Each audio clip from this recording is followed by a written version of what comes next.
नहमदुहु व नुसल्ली अला रसूलिहिल करीम अम्मा बाद फ़ाऊज़ु बिल्लाहि समीइल अलीम मिनश्शैतानिर रजीम बिस्मिल्लाहिर रहमानिर रहीम। सूरतुल अहज़ाब बामानी बामुहावरा तर्जमा और तशरीह। पहले बामानी तर्जमा आयत नंबर 56।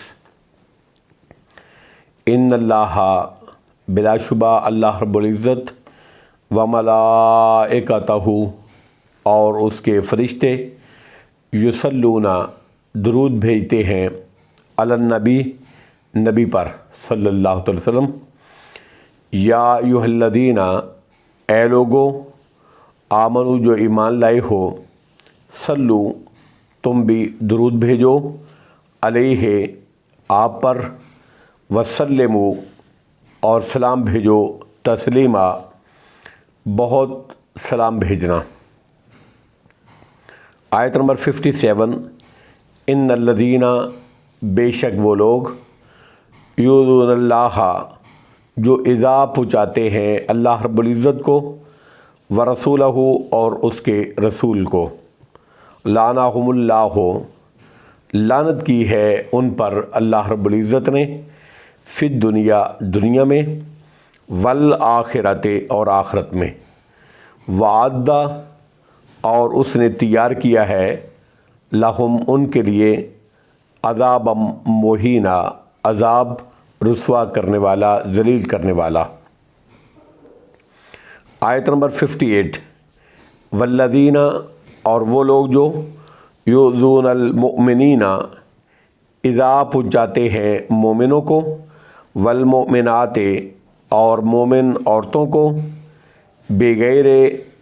बगैर मक्तसबु उसके जो उन्होंने कोई गुनाह कमाया, फ़क़द इहतमलू तो यकीनन उन्होंने उठाया, बुहतानम व इस्मम मुबीना बुहतान का बोझ, और व इस्मम मुबीना और गुनाह ज़ाहिर।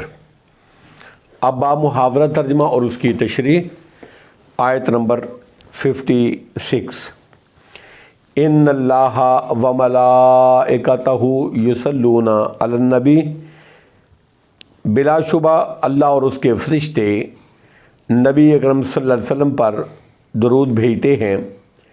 या अय्युहल्लज़ीना आमनु सल्लु अलैहि वसल्लिमु तस्लीमा ऐ ईमान वालो तुम भी आप पर दुरूद भेजो और सलाम भेजो, वसल्लिमु तस्लीमा और खूब खूब सलाम भेजो।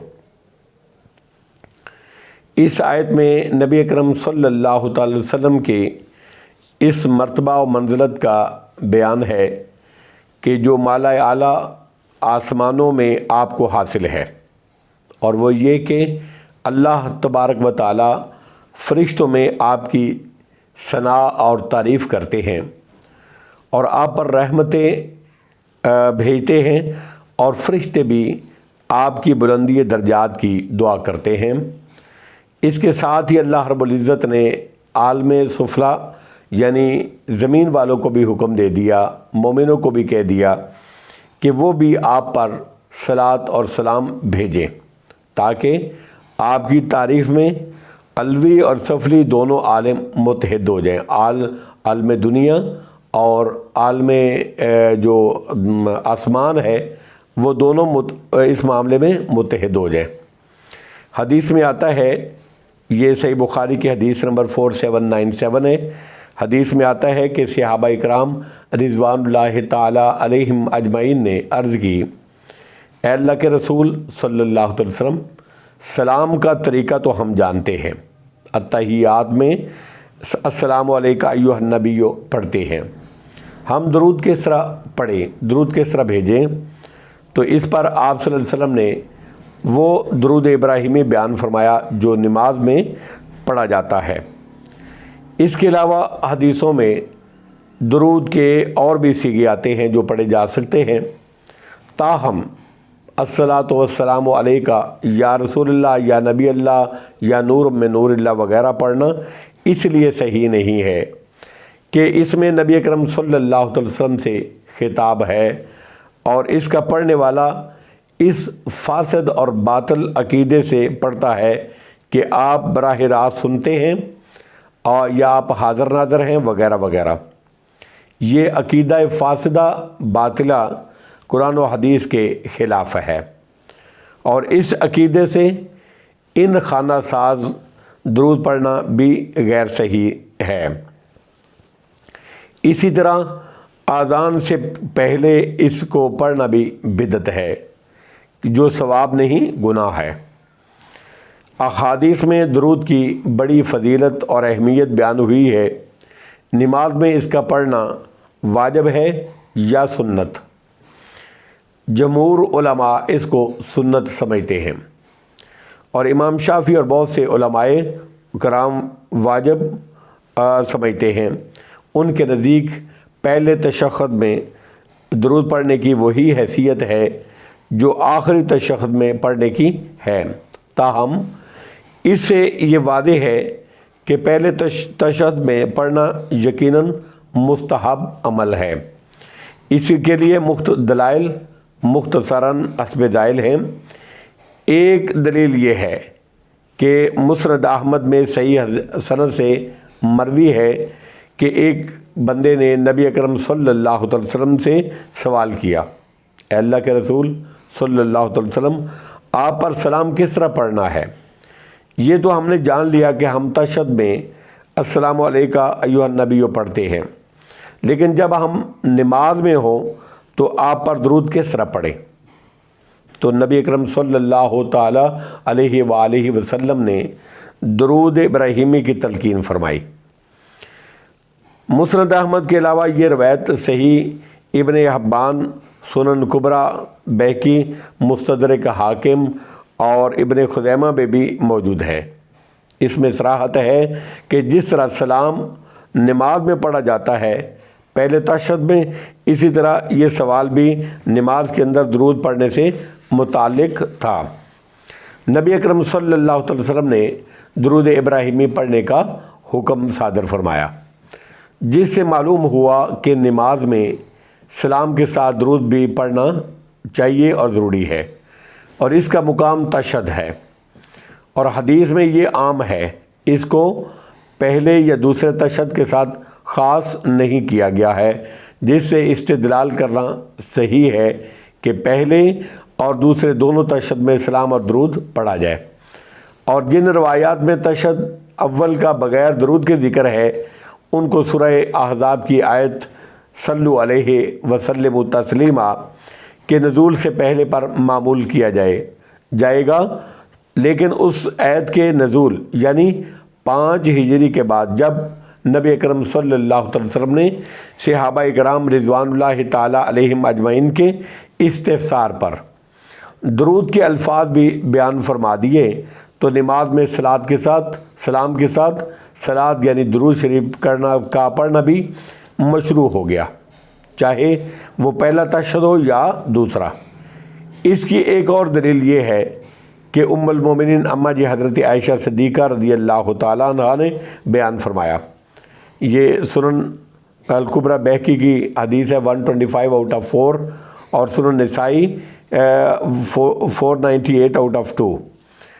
اماں جی حضرت عائشہ صدیقہ رضی اللہ تعالیٰ عنہ نے بیان فرمایا کہ نبی اکرم صلی اللہ علیہ وسلم بعض دفعہ رات کو 9 رکعت ادا فرماتے، 8ویں رکعت میں تشہد بیٹھتے تو اس میں اپنے رب سے دعا کرتے اور اس کے پیغمبر پر درود پڑھتے، پھر سلام پھیرے بغیر کھڑے ہو جاتے، اور 9ویں رکعت پوری کر کے تشہد میں بیٹھتے تو اپنے رب سے دعا کرتے اور اس کے پیغمبر پر درود پڑھتے اور پھر دعا کرتے، پھر سلام آپ پھیر دیتے۔ اس میں بالکل صراحت ہے کہ نبی اکرم صلی اللہ علیہ وسلم نے اپنی رات کی نماز میں پہلے اور آخری دونوں تشہد میں درود پڑھا ہے، اگرچہ نفلی نماز کا واقعہ ہے، لیکن ان عمومی دلائل کی آپ کے اس عمل سے تائید ہو جاتی ہے، اس لیے اس کو صرف نفلی نماز تک محدود کر دینا صحیح نہیں ہوگا۔ یا ایھا الذین آمنوا صلوا علیہ وسلموا تسلیما، اے ایمان والو تم بھی اس پر آپ پر درود و سلام بھیجو वसल्लिमु तस्लीमा, और खूब खूब सलाम भेजो। आयत नंबर 57, इन्नल्लज़ीना युज़ूनल्लाह व रसूलहु लअनहुमुल्लाहु फ़िद्दुनिया वल आखिरति वअद्द लहुम अज़ाबम मुहीना। बेशक जो लोग अल्लाह और उसके रसूल को इज़ा पहुँचाते हैं, अल्लाह ने उन पर दुनिया और आखिरत में लानत की है और उनके लिए रुस्वा कुन ज़लील करने वाला अज़ाब तैयार किया है। अल्लाह को इज़ा देने का मतलब इन अफ़ाल का इर्तिकाब है जिसको वो नापसंद फरमाता है, वरना अल्लाह रब्बुल इज़्ज़त को इज़ाम पहुँचाने में कौन कादिर है। जिस तरह के मुशरिकीन यहूद व नसारा वग़ैरह अल्लाह के लिए औलाद साबित करते हैं, या जिस तरह हदीस कुदसी में है, सही बुखारी की हदीस नंबर 4826 है और सही मुस्लिम की हदीस नंबर 2246 है। हदीस कुदसी में अल्लाह ताला फरमाते हैं, इब्ने आदम मुझे इज़ा देता है, मुझे तकलीफ़ देता है, ज़माने को गाली देता है, हालांकि मैं ही ज़माना हूँ, उसकी रात और दिन की गर्दश मेरे ही हुक्म से होती है।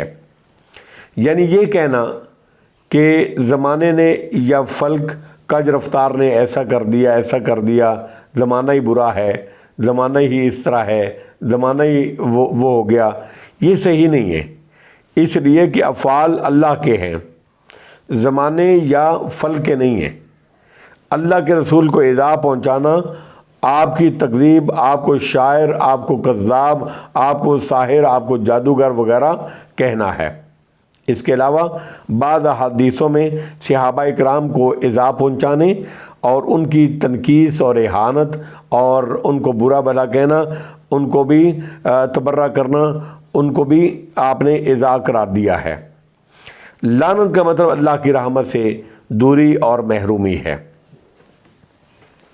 आयत नंबर 58, वल्लज़ीना युज़ूनल मुमिनीना वल मुमिनाति बिगैर मक्तसबू फ़क़द इह्तमलू बुहतानम व इस्मम मुबीना। और जो लोग मोमिन मर्दों और मोमिन औरतों को इज़ा पहुँचाएँ जबकि उन्होंने कोई जुर्म ना किया हो, तो यकीनन उन लोगों ने बहतान और खुले गुनाह का बोझ उठाया।